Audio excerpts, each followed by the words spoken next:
Universul la Feminin.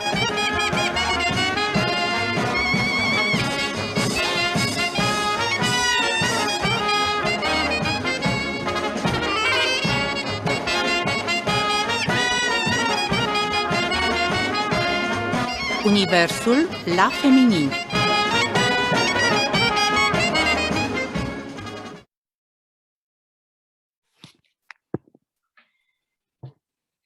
Dragi prieteni, sunteți din nou la Radio Shalom, emisiunea Universul la Feminin, în cadrul căreia noi de la o vreme avem o rubrică foarte interesantă, personalități evreiești în lume.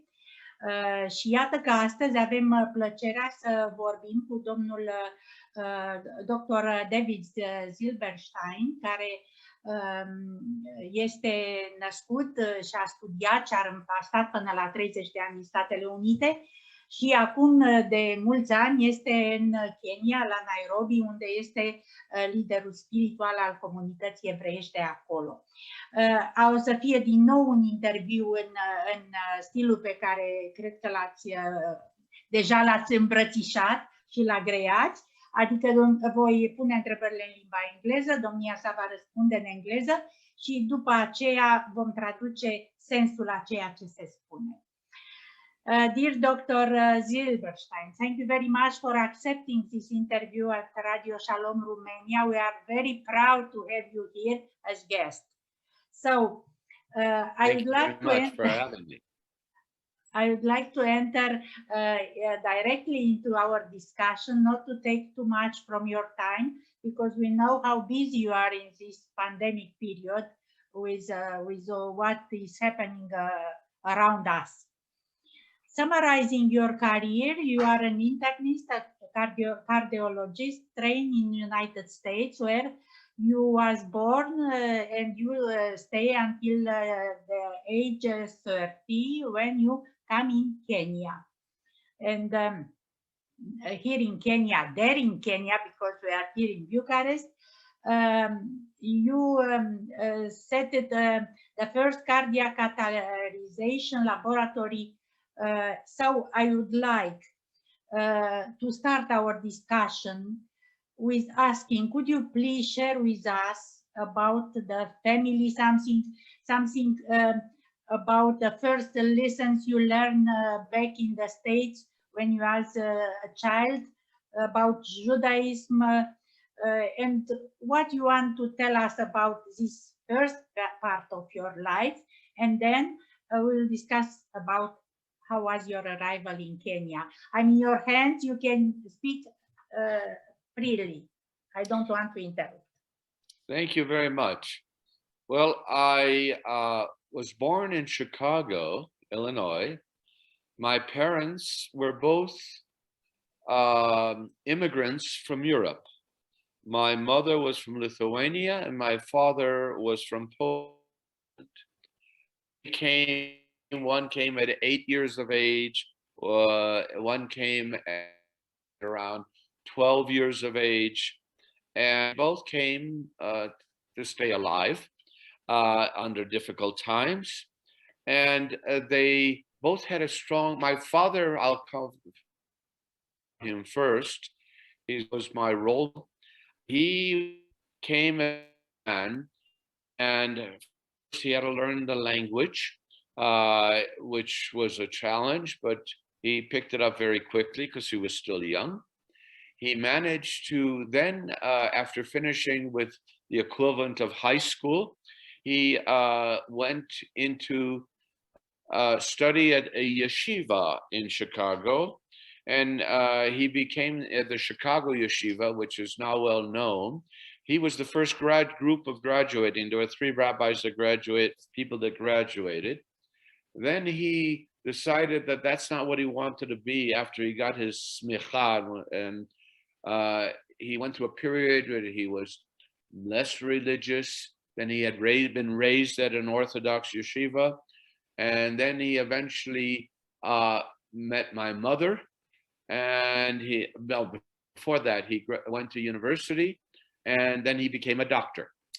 And then he met my mother. Now we'll jump to my mother. My mother One second, only one little Surely. second to quickly translate only the summary, because after Sure. that we will have the subtitles. Sure. Dr. Silverstein spune despre familie.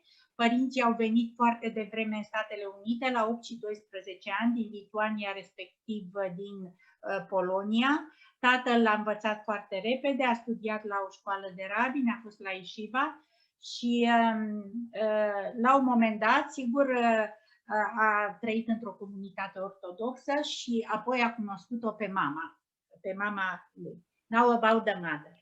My mother came from Lithuania. Her father was a rabbi a graduate of the Telza Yeshiva, which was a famous yeshiva in Poland. And he then went, my grandfather came to America originally to raise funds for the yeshiva. And he was offered a pulpit. And then he brought the whole family over, and my mother came over when she was 9 years of age. And she also was, of course, grew up in a religious family. She went to the college, finished regular school, went to the College of Jewish Studies, and got a bachelor's degree in Hebrew studies. So both of my parents could speak Hebrew very fluently. Then I come into the story. My father and my mother meet each other. They end up getting married. My father is brought back to religion, being more religious, although not extreme. My mother continues on. Both of them are interested in Jewish studies, and they have 3 children, and I'm the middle one among them. And I'm born during the war. My father was away. He was in the army, but on a naval ship during World War II. And then he came back when I was already 1.5 years of age. And I grew up in my grandfather's house for a while. And then we settled in Chicago. My parents emphasized Jewish studies. My father was also very proud of the American system, that he was an American now. So he didn't send me to a day school where you just learn Hebrew and English together. I would first go to the public school, learn English, etc. And then from there, I would go to a Jewish day, go to Jewish studies. So my morning, I finished 3 o'clock. At 4:30, I had to be in school, and I studied there. And my parents would never tell me what's more important between the Hebrew or English studies until I was already in university. And they said, now focus more on your English studies. So it was something, we were all fluent Hebrew speakers in our family. Yes, my aim is to allow our audience, the majority are speaking English, to listen your beautiful speech. So I don't want to interrupt you. Only a few words about what you just told. A spus în continuare despre mama lui, care a venit de vreme pe la 8-9 ani împreună cu familia ei. Bunicul a fost rabin. A fost implicat și în colectare de fonduri pentru o yeshiva. Au venit toată familia, era o familie religioasă. Tatăl, când a cunoscut-o pe mama, a devenit din nou și el mai religios. A crescut într-o familie de 3 frați, este cel din mijloc între ei și n-a știut până în universitate ce să învețe mai repede, engleză sau ebraică, și a mers la școala de obișnuită, școala publică, după care urma cursurile în ebraică și apoi universitatea. Many thanks. I quickly translate. Yes, please continue. Well, then I was born, I had this education. I then went to the University of Chicago for medical school. I did my internship and part of my residency when I was drafted during the Vietnam campaign, the Vietnam War. As a doctor, I was a captain, then a major, like most doctors became. And actually, I was in Southeast Asia, but stationed in Taiwan. And that was a critical period of my life when I saw I was the youngest in my class. I was always in academics, and this was my opportunity to see the world rather than just studying going summer school, etc. And I realized there was a whole world out there, and I decided whenever I finish my full training, I'm going to go back and see part of the world. Very, very interesting. Allow me to quickly translate, because I want to jump to a questions I have in my mind. Deci spune că a învățat, iată, în Chicago, școala medicală de acolo, apoi a fost și în războiul din Vietnam și și-a dat seama că își dorește foarte mult să călătorească și să cunoască lumea. A fost și în Taiwan. I saw on your CV a lot of languages. You know, yes, the internet is not so stable. I hope we can manage. Yes, right. I saw English, Hebrew, German, Swahili, Mandarin, Chinese, and Gujarati. I never heard. Don't tell to somebody. That's a lot of languages. Știe foarte multe limbi, dintre care unele nici nu le-am auzit. Well, the English, obviously, we grew up with. Hebrew, you understand now also. We even go to camp in the summer, Hebrew camps, when we were from the age of 9, 10, where we only were allowed to speak Hebrew in the camps in the United States. Now, then, of course, my parents and my grandparents spoke Yiddish. So to me, German was an easy language to learn. I had to take it in school. So that was very easy. And I still speak to my German patients who come as tourists. I sort of phase into talking, and I'm really speaking Yiddish, but they think it's Plattdeutsch, and they understand enough of it so we could understand each other.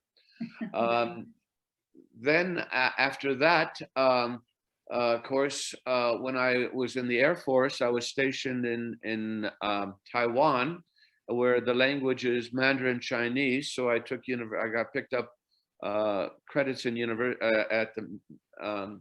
studying Mandarin Chinese, and I became quite fluent in Mandarin Chinese at the time. And then, of course, when I moved to Kenya, I spoke Swahili, and a lot of my patients I had to speak Swahili to my African patients. Now they all speak English also as education improved. And and then for my patients who were from Asians, most of them were from an area of India called Gujarat. And I learned medical Gujarati so I communicate with them. But I must say, learning new languages gets more challenging. My Swahili and English are still very fluent, and as is but I lost my Mandarin when I learned my Swahili. I understand. Now this is a very interesting piece of translation. Limba engleză, allow me to translate. How could you know so many languages and so different? Limba engleză rămâne limba maternă. În ebraică am învățat-o la 90 ani, când în taberele de vară trebuia să se vorbească în limba ebraică. Pe urmă, în familie, părinții și bunicii vorbeau Yiddish, prin urmare am învățat și Yiddish și de aici n-a fost greu să învețe germana. În continuare vorbește cu pacienții care vin în Kenya din Germania, vorbește în limba germană. Apoi a fost în Taiwan în timpul războiului și acolo a învățat destul de bine și fluent limba mandarină și chineză, după care limba Shakespeare o vorbește cu pacienții de aici din Kenya și o parte din Asia este pentru Gurati, o limbă din o anume zonă a Asiei. Many thanks. I think you could speak, you are very interesting in any word you share with us. Really, really. Now, I would like to go, if you want to tell something else about the state period, or we could move to the arrival in Kenya. I think we could move to the arrival in Kenya. Ne mutăm la sosirea în Kenya acum. Okay. Now the question is, how did I decide to come to Kenya? Yes. I really was open to any country. And but I had learned the technique, which was new at the time. Don't forget, this is 1974, of heart catheterization, and it was relatively new. It had only been going on for a few years. But I decided that I was going to follow my plan of going out in the world and seeing the world after my exposure. But I found out that I had a problem. I couldn't be just a hippie with a backpack, because I was also a workaholic. So then I had to find what was going to work for me. So I applied to various places, including a new university that was just being started, which is now a famous university, Ben Gurion University in the Negev in Israel. I applied to the Fiji Islands, where they wanted me to be in charge of the dean of the medical school, dental school, mosquito school, and nursing school, which was way beyond what I wanted to do. I wanted to be a doctor treating patients. So long and the short, I also applied to Kenya. And to be honest with you, I only knew it was in Africa at the time, but I knew somebody who was there. I didn't know it was East or West Africa. Israel I went to. They offered me an interesting job, but I came during a Khamsin. It was so hot, I said I could never survive the Negev of Israel. So I landed up going to Kenya, which is at an altitude of 2,800 meters or 500 meters, 5,500 feet is the way I know it. And at where the weather was compatible with my idiosyncrasies. And I offered the job to be a lecturer at the university, and then I progressed to go up the scale. Să nu uităm faptul că i-a plăcut întotdeauna să călătorească, i-au plăcut provocările și să nu uităm că era vorba de anii 1974, când această nouă știință care se deschidea cateterilor, să spunem, se năștea și se începea să apară. A studiat și în Israel, în deșertul Negev, la universitate. Da, trebuie să spunem că atunci când a ajuns în Kenya, unde a văzut înălțimi de 2700-2800 de metri, nu i s-a părut o foarte mare diferență față de ceea ce văzuse și în Negev din punct de vedere al atmosferei. Oricum, detaliile le vom traduce în subtitrările care urmează. Ok. What was the first impact when you arrived in Kenya? So it was. Well, of course, I was brought to picked up by the professor of medicine, who brought me to the hotel. And I kept on saying, let me see this cardiac cath lab that you say is running, that I'll be taking over, only to find out that it didn't exist. But by hook and by crook, I got it going within 4 months, which everybody said would be impossible. But I learned how to work the system. And if you get things working the right way in Africa, it can be faster than anywhere else in the world. But normally it's at a very slow speed. Also, my first weekend, the first thing I did is find out where the synagogue was, and I went to the synagogue, and I was warmly welcomed there. And everybody invited to me their house, and from that time on, I started being in charge of the services at the synagogue, and I was put on the council. And I've been a very active member since that time, including being the Rosh Kehillah 3 times, of which the 3rd time is still going. Yes, I saw, and I'm very proud you are here with us. Deci, imediat după sosire a fost întâmpinat, l-au dus la hotel, a reușit să învețe în 4 luni tot sistemul în care urma să lucreze. Primul weekend s-a dus, bineînțeles, la sinagogă, unde a făcut parte din serviciul religios, pe urmă a condus serviciul religios și a fost de 3 ori ales ca președinte al comunității de acolo, lider spiritual al comunității evreiești de acolo. Și a treia oară este în curs, așa încât, în caz că poate n-a fost clar până acum, vorbim cu președintele comunității evreiești din Kenya. Now, I would like, do you want to tell something else? Yes, I thought I'll get you more up to date. At that time, after that, I decided I became a lecturer and then a senior lecturer, and then I switched to the government side and the chief cardiothoracic physician. Our cath lab became the first one in Black Africa, so we were getting quite a bit of publicity and publishing papers, and was good.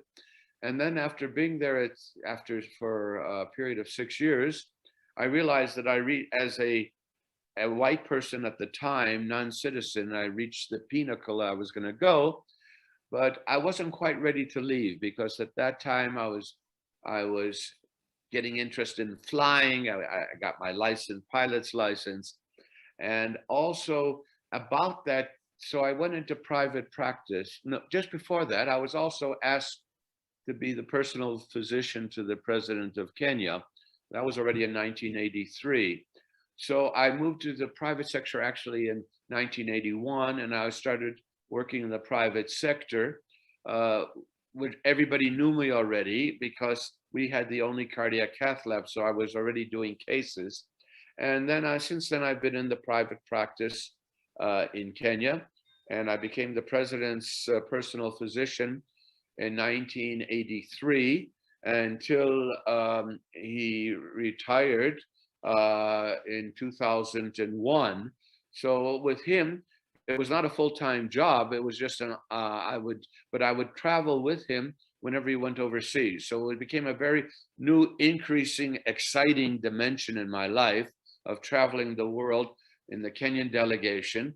I was the only Caucasian, and certainly the only Jew, but only Caucasian. But it was a very interesting time, and I developed a close relationship with the President Moi, who was the president, because he was very interested. He was a very religious man, interested in Judaism as a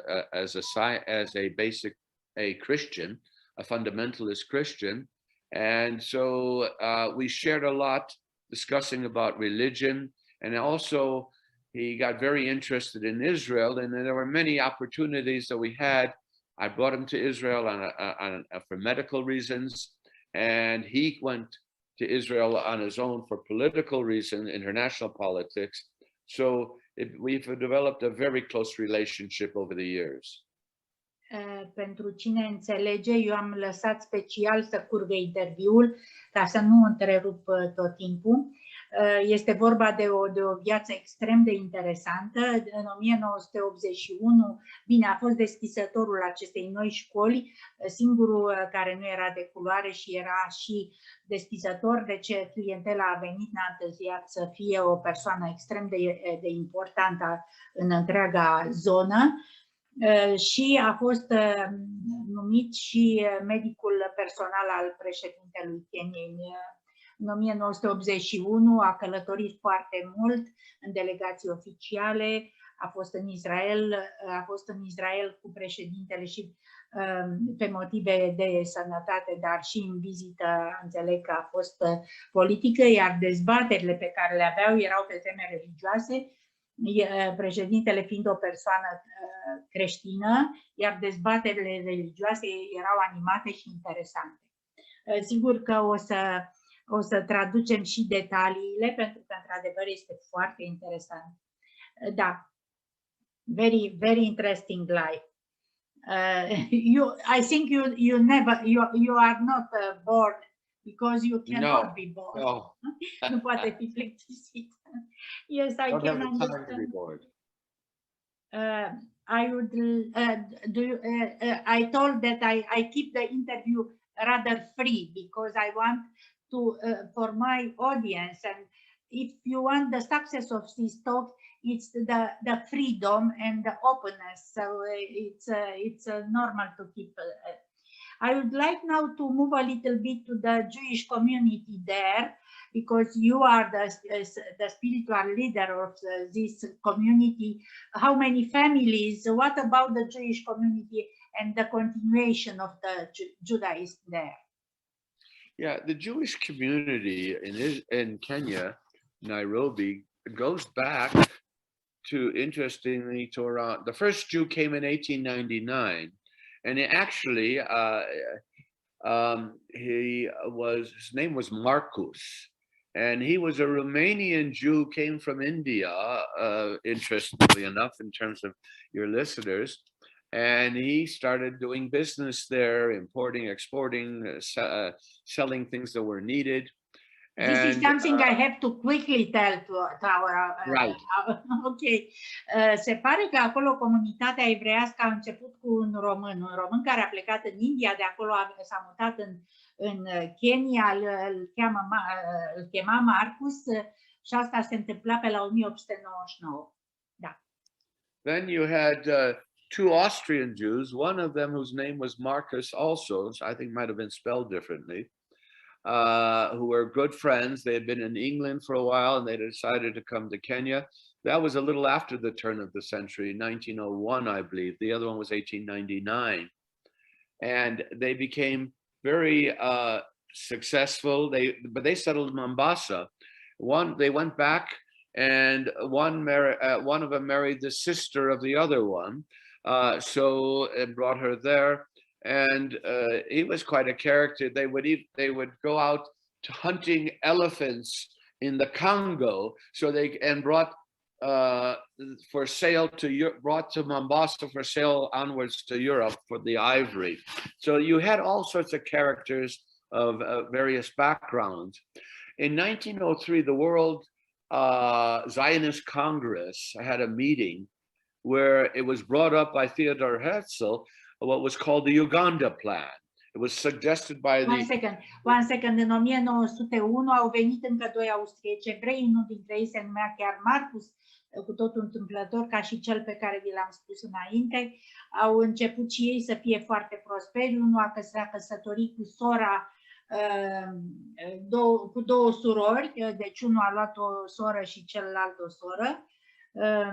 Și pe urmă a avut loc în 1903, Congresul Mondial Evrei s-a reunit și s-a discutat planul, the Uganda Plan.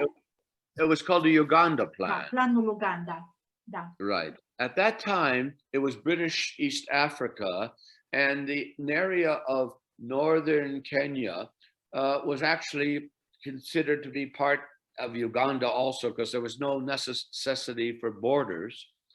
And they voted for exploring it, thinking that if they could set up Israel, with avoiding the problems, Chamberlain, who was the Minister of Foreign Affairs in Uganda, wanted to figure out a way of how to avoid all the interaction with the Arabs.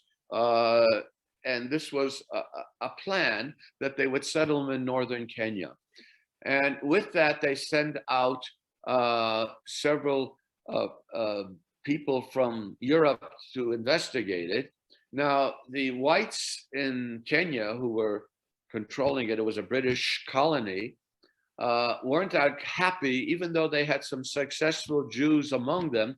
They weren't happy about all these European Jews coming in or Jews from elsewhere coming. So what they did when they visited the place, they made all sorts of lion noises during the night and scared the poor Jews completely out of their wits. And they came back saying, this is not a safe place. They're animals that got petrified. However, there were some people from the time 1903, I think it was 1903 or 4 until 1907, when the idea was given up, you had some people coming to Kenya to look at the possibilities. And a lot of Jews came, not a lot, but a significant number came from South Africa to Kenya, thinking, let's be on the bottom line of this new Jewish state. and some became very successful hoteliers and farmers and the like. You also had an immigration of Jews from Eastern Europe as problems got more difficult and more difficult coming in, either going first to South Africa and then coming to Kenya. So Kenya became a place, the number of Jews were small, and when they decided to form a Jewish community in 1907, they were 30 Jews and they were meeting in different people's houses. They raised enough money to build a synagogue, which was completed in 1907 over a plot of land where the current synagogue stands. And the number of Jews were always small. The highest number we had was, I think at one time they got up to 150 or 180 families. Where did all these Jews come from? Well, the numbers were relatively small. Those who came were quite successful in farming, hotel. Then you had your lawyers and your doctors who came. Then as World War II became closer, and some even served in the army during World War I, as World War II became closer and closer, we had a big immigration of immigrants trying to get away from the Holocaust or the pogroms before the Holocaust. And the synagogue did take them in. At that time, we had a social what's going to be a social hall that was built. And in that social hall, the first thing that was done, project that was done, is bringing the Europeans there, the European Jews, teaching them English and teaching them a little about farming so they could take up jobs as farm managers and the like. And that's a big immigration then. Very interesting. Este foarte interesant pentru că ne trece prin istoria devenirii statului și istoria în care și evreii, nu foarte mulți, n-au fost niciodată foarte mulți, au venit și au întemeiat acolo o comunitate. Deci în perioada 1903 sau 4 până în 1907 au venit mai multe valuri, au fost acest plan Uganda, pentru că inițial partea de nord a Keniei făcea parte din ceea ce se numea Africa de Est. O parte din evrei au venit din Europa, altă parte de evrei au venit din Africa de Sud. Interesant este că n-au fost multe familii, dar se pare că la 1907 au fost vreo 30 de oameni acolo care au înființat și au și construit prima sinagogă. Nu au fost foarte bogați, foarte mulți bogați, dar care cum veneau, sigur că se așezau acolo. În afară de fermieri, au fost și avocați și medici. Pe urmă a venit primul război mondial, când o parte din ei au fost și-au luptat. Apoi au fost pogromuri, și-au venit alți evrei după pogrom și după Holocaust, de asemenea, au mai venit evrei. Niciodată comunitatea evreiască de acolo n-a depășit 130-150 de membri. Now I hope I try to keep the inner, if you want, of what you are telling about. Yes. Do you want to tell something else about what is daily, how it's happening weekly, how it's the Shabbat or something like this? So just a little bit more about the Jewish community. It peaked out in around 1952 in its numbers. By that time, we had a branch in Nakuru, which was halfway, which was where a lot of the farm country and a lot of the Jews were farm managers or owned farms.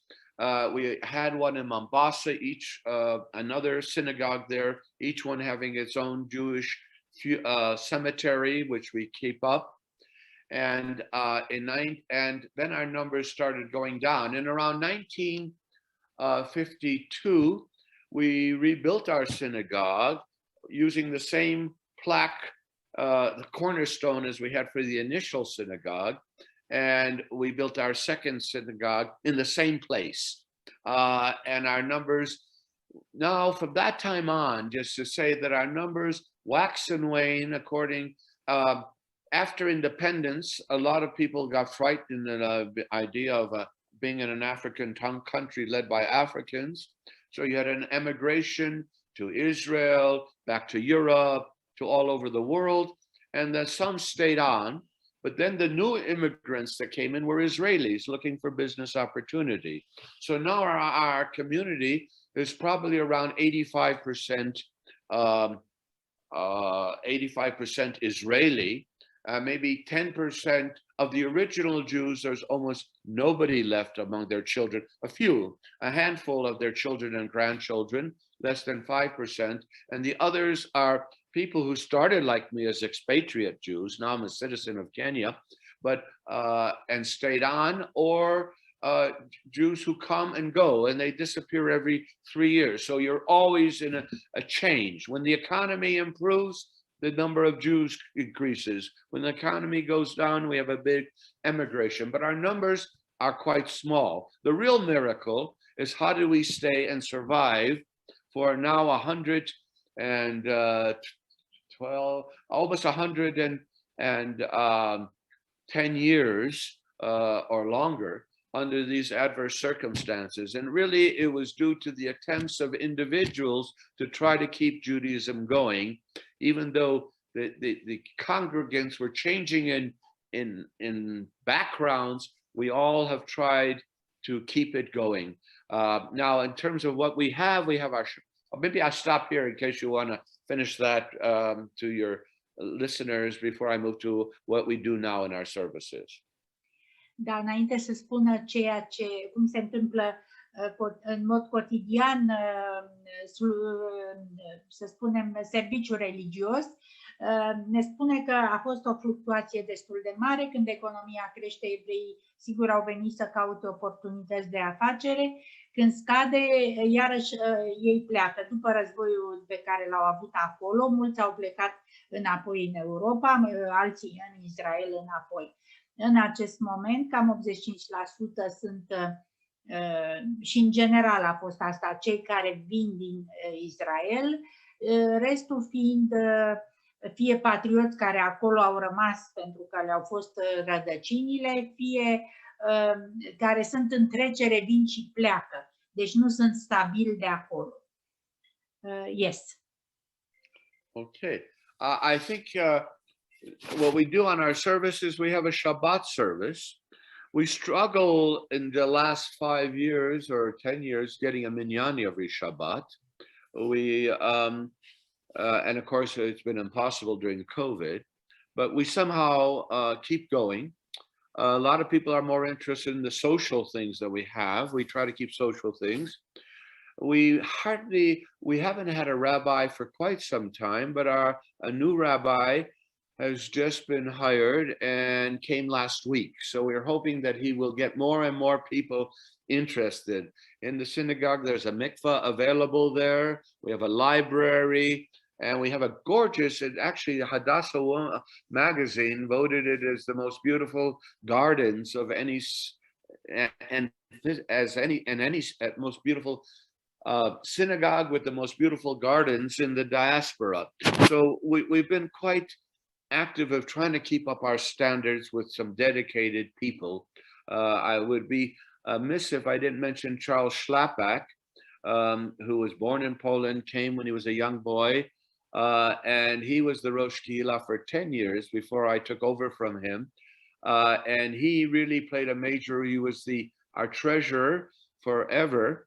And he sadly passed away this December at age 87, a wonderful, wonderful person.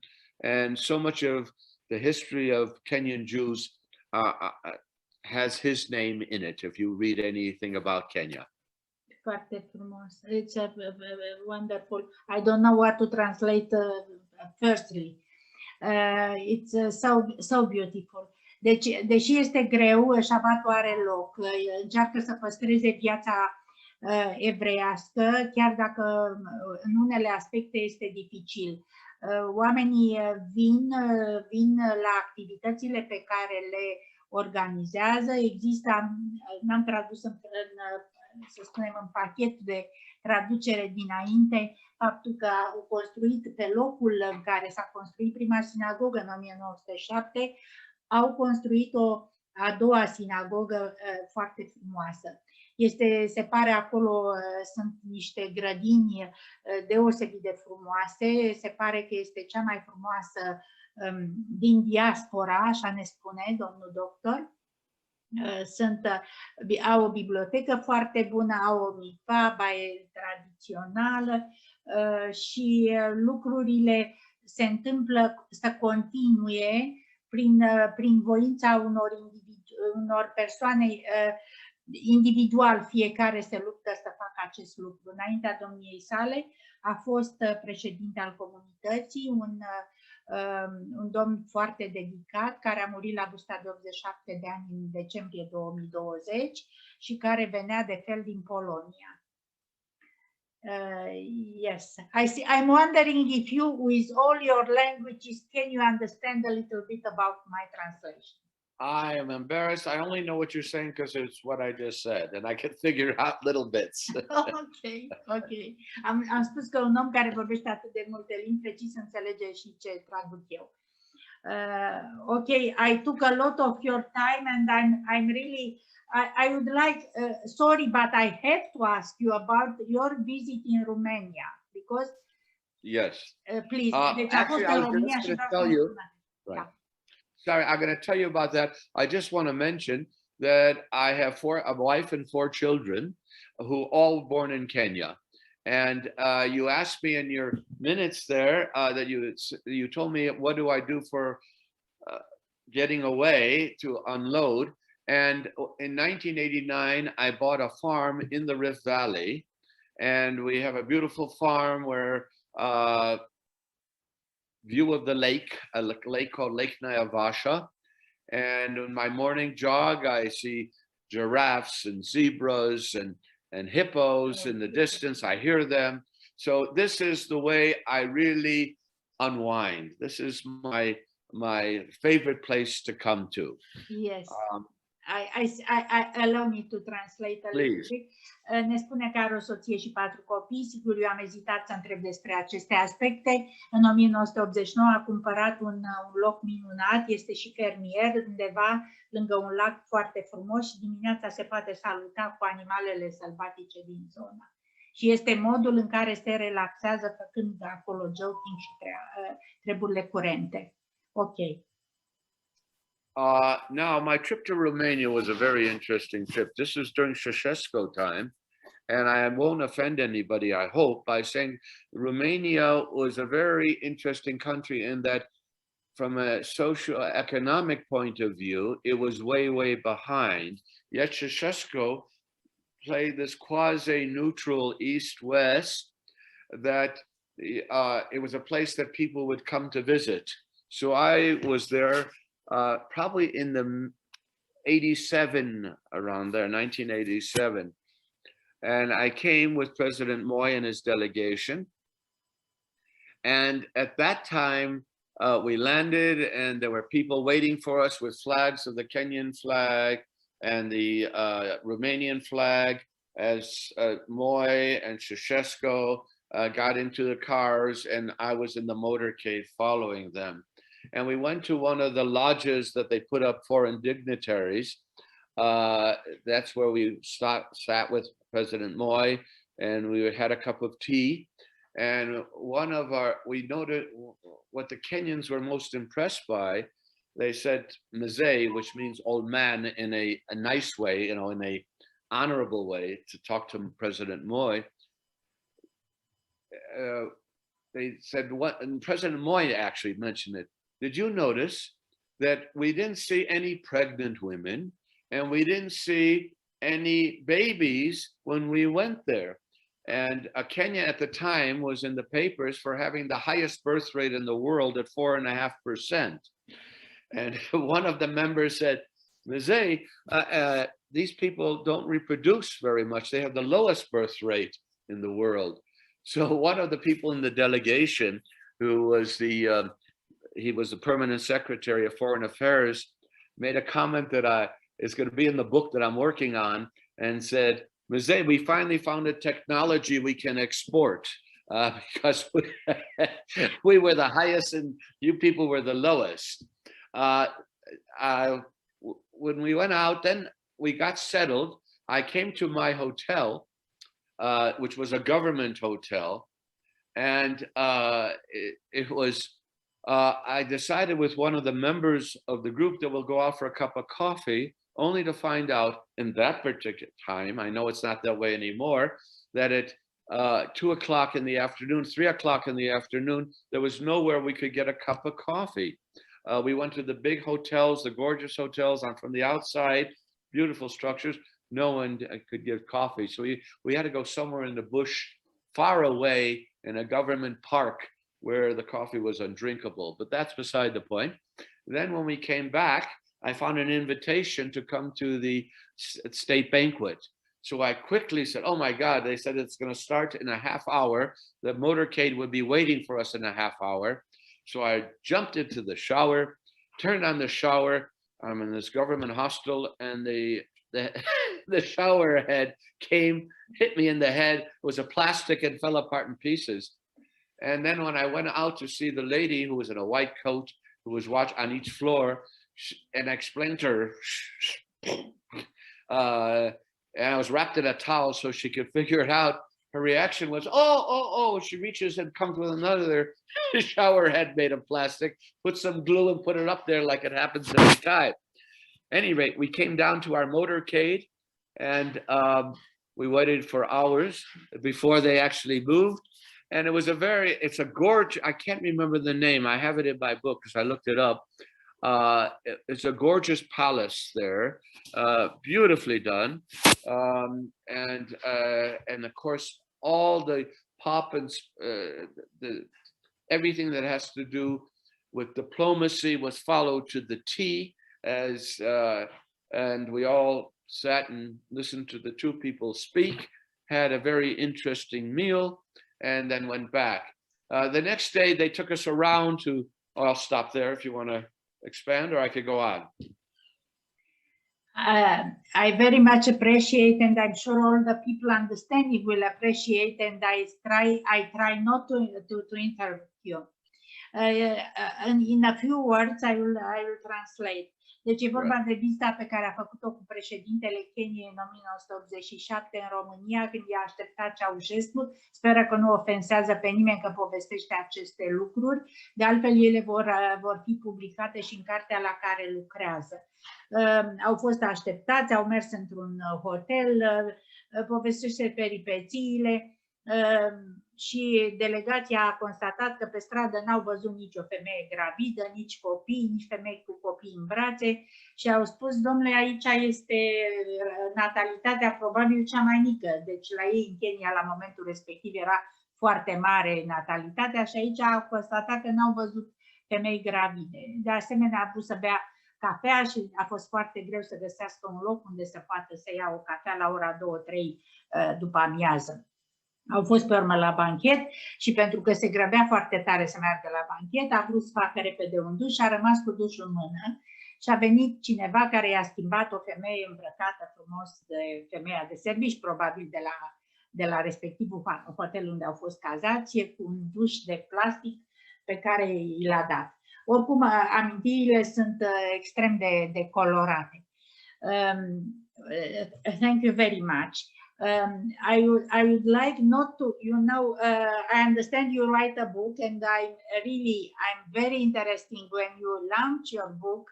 Please be our guest here. I'd be delighted. I would very much appreciate this. Am invitat ca atunci când își lansează cartea să fie aici împreună cu noi la Radio Shalom sau și aici. The last questions, because I took a lot of your time and I apologize. But it was a wonderful interview. I would like to ask, when do you plan to come in Romania? Because we are looking forward for your lecture.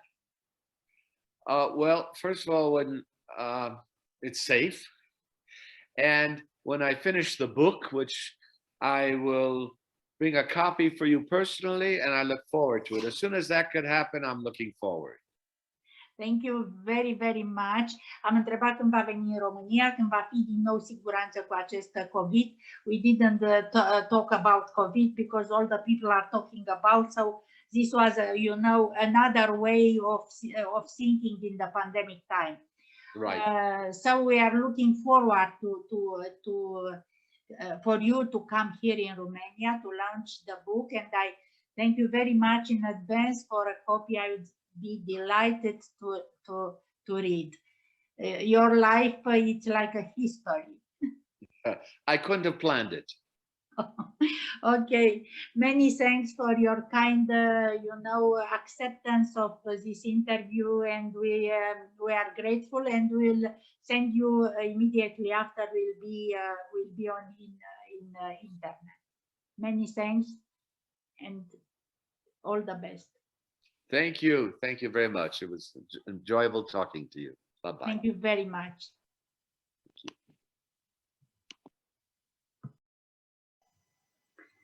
Ce ar mai fi de spus? Ar fi de spus că trebuie să vă salut și de bun găsit și de la revedere. Timpul care ne-a mai rămas este foarte scurt. Sper că v-a plăcut acest interviu. Știu câteva persoane care vor gusta întreaga savoare a umorului pe care doctorul Silverstein îl are.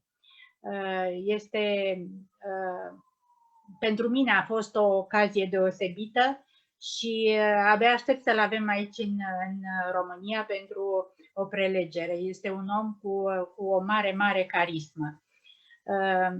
Mulțumesc, domnule doctor Silverstein.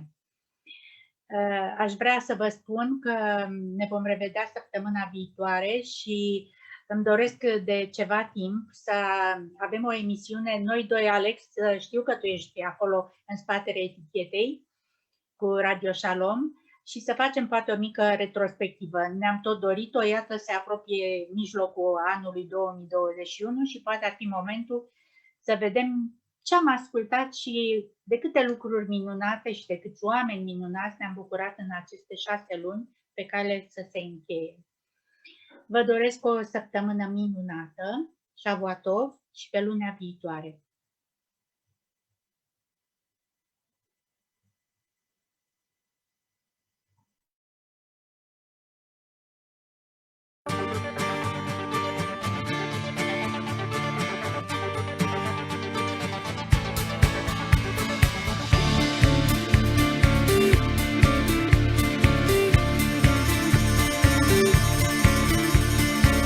בנוף הבתים הישנים אשר היו צילי בימי ילדות חלפו הרבה שנים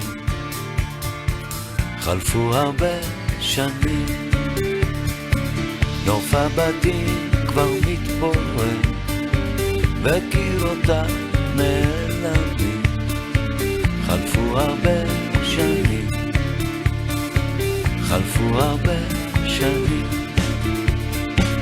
בגן העדן של ילדות אשר היה בורח הייתי חלק מהנוף היום אני אורח בגן העדן של ילדות אשר היה בורח הייתי חלק מהנוף היום אני אורח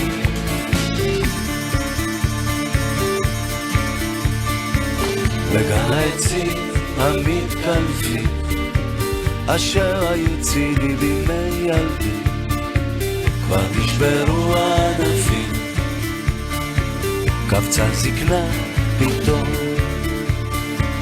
אני הולך ואת איתי וכולם נעלמים קפצה זקנה פתאום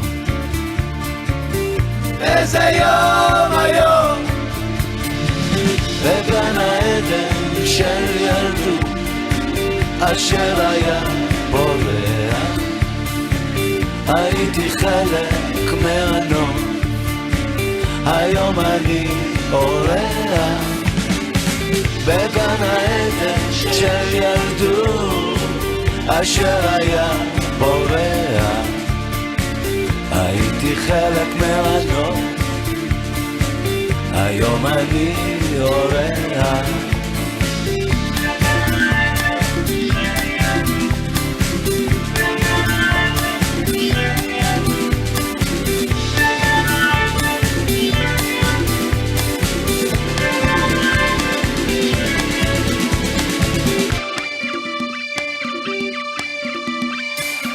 בגן העדן של ילדות אשר היה בורח, הייתי חלק מהנוף, היום אני אורח.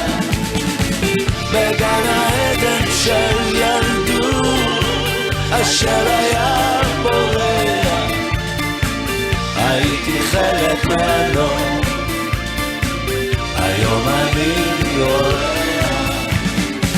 בגן העדן של ילדות אשר היה בורח, הייתי חלק מהנוף, היום אני אורח. בגן העדן של ילדות אשר היה